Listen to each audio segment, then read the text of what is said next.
മക്കള് ചൊവ്വല്ലേ, കുഴിമാടത്തിൽ പോലും കാരണവന്മാർക്ക് കിടക്കപ്പുറതി ഉണ്ടാകുകയില്ല പണ്ടുള്ളവര് പറഞ്ഞു കേട്ടിട്ടുണ്ട്. നിന്റെ അപ്പന്റെ കാര്യത്തിൽ അതിപ്പോ ശരിയായി. ഡൊമിനിക്ക, ഞാൻ ഒന്നുകൂടെ ചോദിക്കുക, ബെഞ്ചമിൻ സാറിന് സുഖമാണോടാ? തന്തയ്ക്ക് പറയുന്നോടാ നായേ.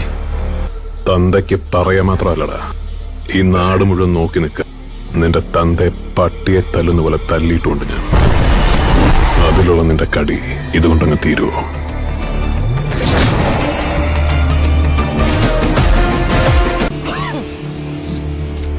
നിന്നേക്കാൾ എന്ത് കേമനായിരുന്നടാ നിന്റെ അപ്പം ബെഞ്ചമിൻ സാറ്. നീ ഒരുമാതിരി തന്തയ്ക്ക് ചീത്തപ്പേരുണ്ടാക്കാനായി.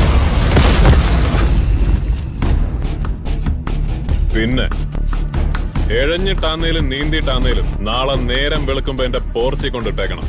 കഴപ്പ് തീർക്കാൻ നീ എടുത്തോണ്ട് പോയ എന്റെ അപ്പന്റെ അംബാസഡർ കാർ.